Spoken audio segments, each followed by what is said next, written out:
Assalamualaikum warahmatullahi wabarakatuh. Saya Mutiara, selaku salah satu tim pengajar dalam mata kuliah Ekonomi Regional dan Perkotaan. Kalian sudah melewati masa UTS ya, berarti kita mulai lagi kuliah untuk sesi UAS, dan kali ini adalah sesi pertemuan ke-8 untuk mata kuliah Ekonomi Regional dan Perkotaan. Nah, ini adalah bab 8 untuk mata kuliah Ekonomi Regional dan Perkotaan. Kita akan membahas mengenai model ekonomi basis. Tujuan dari pembelajaran atau kuliah ini adalah agar setelah selesai mata kuliah ini, mahasiswa itu mendapatkan pengetahuan sehingga mampu menganalisis, menjelaskan, dan menentukan sektor-sektor basis atau unggulan di tingkat regional.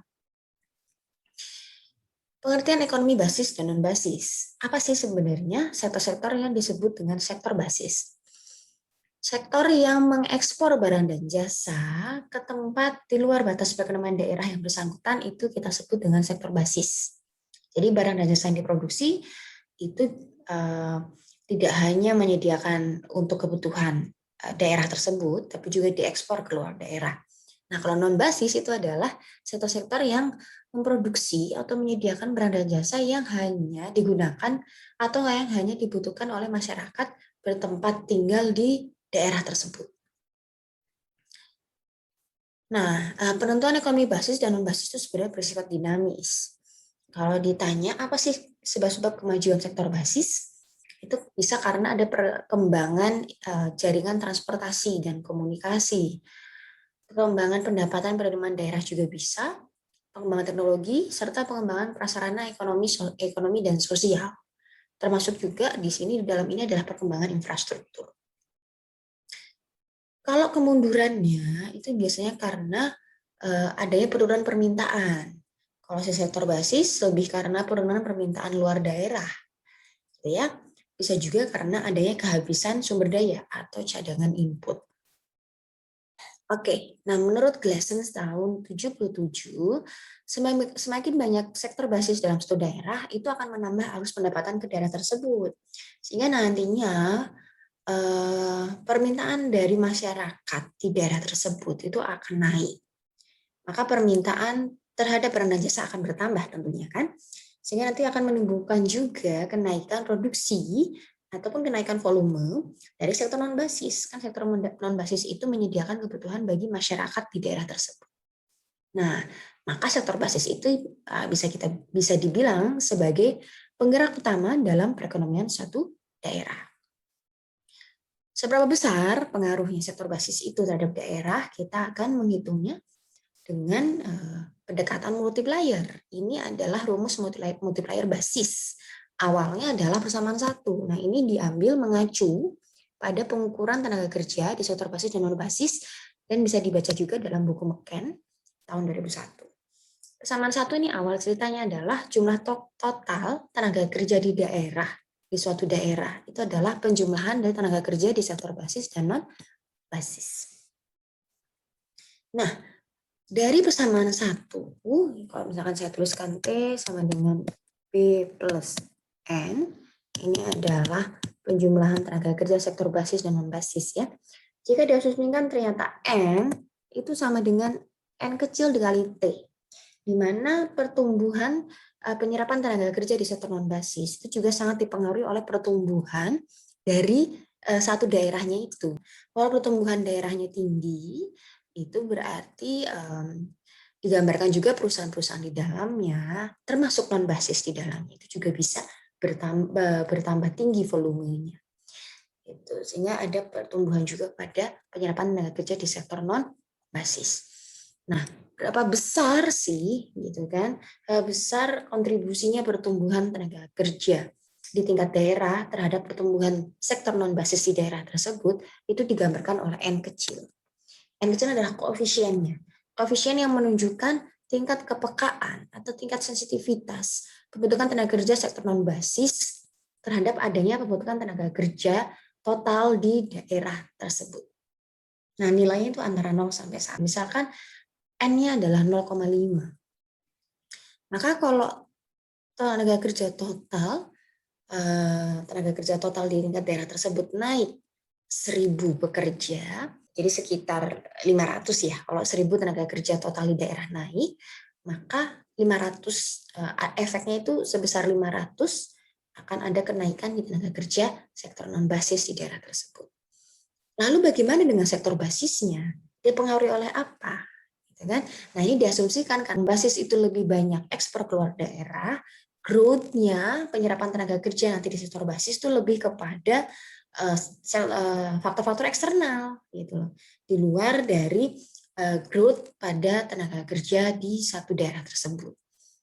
Karena kan dia lebih banyak berhubungan dengan daerah luar gitu kan, jadi diasumsikan bahwa faktor-faktor eksternal lebih kuat dalam mempengaruhi pertumbuhan tenaga kerja di sektor basis. Oke, maka persamaan di persamaan 1 itu nanti bisa dimodifikasi menjadi persamaan 2. Kemudian persamaan 2 itu bisa kita modifikasi dan menghasilkan persamaan 3.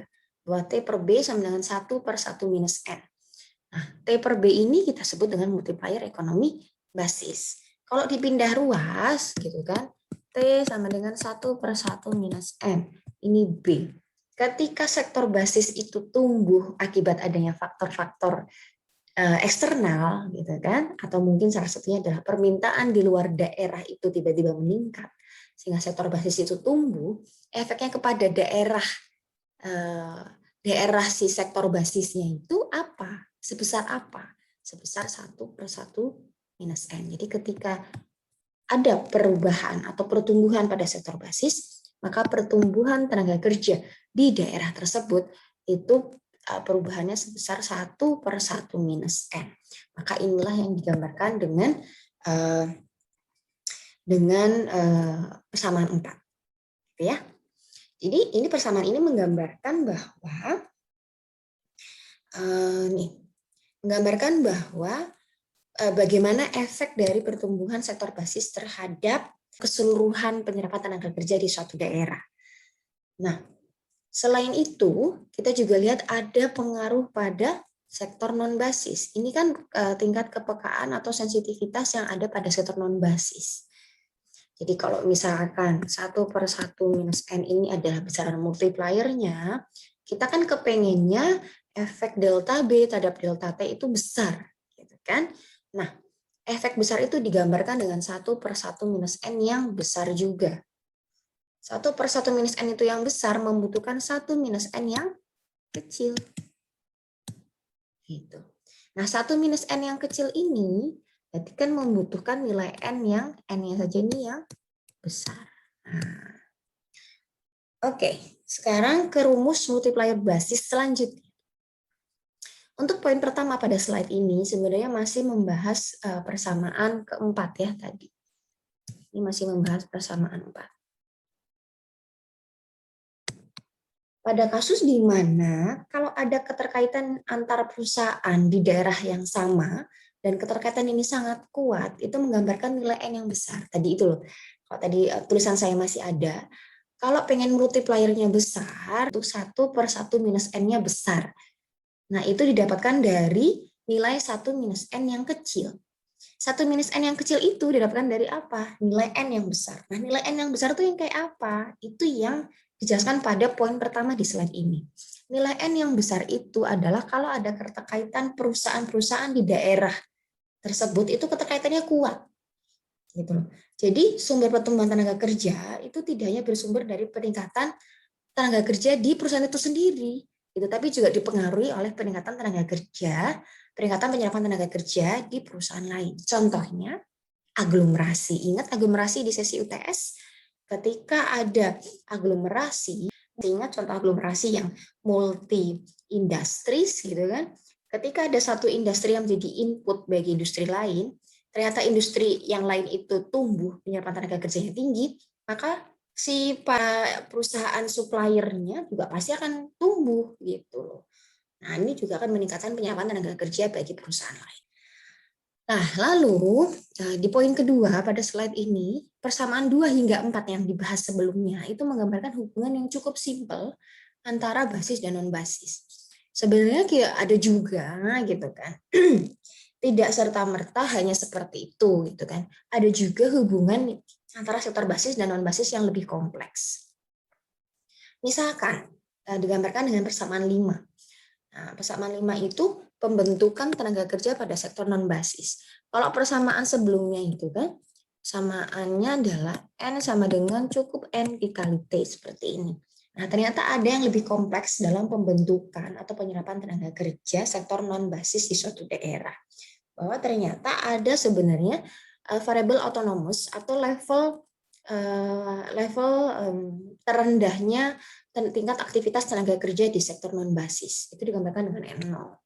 Gitu. Jadi pembentukan atau penyerapan tenaga kerja di sektor non-basis itu tidak murni hanya karena pertumbuhan pada tenaga kerja di daerah tersebut, tapi juga karena adanya tingkat aktivitas minimal pada perusahaan tersebut gitu loh.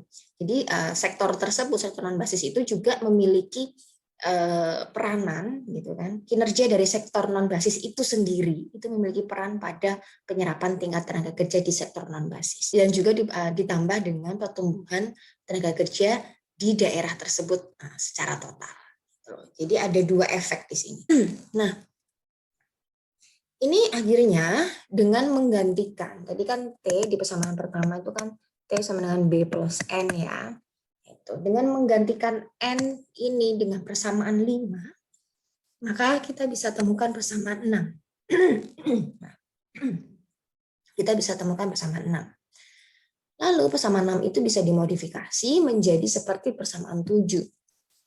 Kemudian kita bisa lihat nih, efek sektor basis terhadap penyerapan tenaga kerja total di daerah tersebut ada di B per 1 minus N1. Jadi kalau kita mau lihat efek dari perubahan sektor basis, itu multipliernya ada di 1 per 1 minus N1. Nah, persamaan 1 sampai dengan 8 yang tadi sudah kita bahas dapat digunakan baik untuk data tenaga kerja maupun data pendapatan. Gitu ya. Namun demikian, menurut Taibot tahun 1962, pendekatan pendapatan lebih baik digunakan dibandingkan dengan pendapatan tenaga kerja. Karena, 1, sangat sulit untuk mengkonversi tenaga kerja paruh waktu dan pekerja musiman menjadi tenaga kerja penuh tanggung. Kemudian, ada juga tenaga kerja commuter. Nah, adanya perbedaan produktivitas tenaga kerja antar sektor yang masih menimbulkan perdebatan di antara para ahli ekonomi. Nah, ada 3 hal ini yang menyebabkan pendekatan tenaga kerja itu menjadi lebih sulit untuk digunakan dibandingkan dengan pendekatan pendapatan.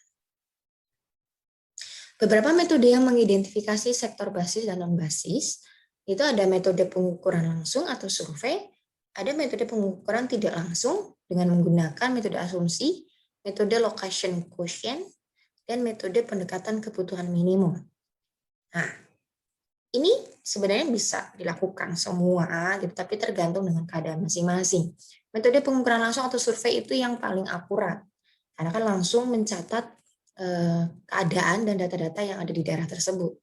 Tapi karena ini survei, pasti butuh banyak waktu, butuh banyak energi, dan butuh banyak dana.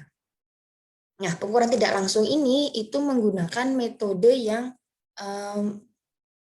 metode yang mendekati tingkat kenyataannya. Bisa dengan asumsi-asumsi tertentu, bisa juga dengan perhitungan ELKI, atau dengan pendekatan kebutuhan minimum. Nah, metode asumsi. Ini asumsi gitu kan. Berdasarkan pendekatan ini, kita mengasumsikan apa saja sektor primer dan sekunder dan juga tersier dalam suatu daerah. Asumsi.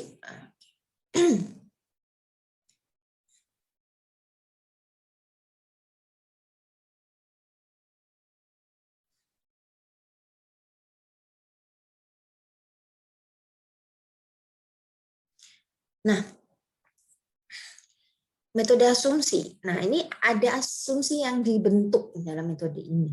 Bahwa untuk sektor non-basis kita asumsikan adalah sektor tersier. Sedangkan untuk sektor-sektor basis adalah sektor-sektor yang bergerak di sektor primer dan sekunder. Itu kan sektor primer dan sekunder kayak apa? Pertanian, pertambangan pergalian, dan industri pengolahan. Ini kita anggap sebagai sektor basis di suatu daerah. Itu asumsinya. Asumsi kedua adalah sektor non basis itu berarti sektor sisanya, yaitu tersier, bisa jasa, gitu kan, keuangan. Nah, ini ada kelemahannya dalam metode asumsi.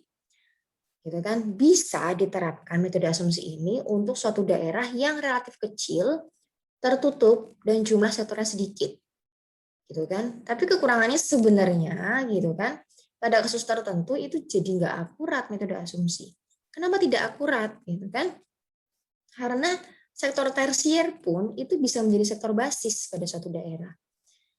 Misal jasa keuangan untuk sektor tersier, khususnya bank.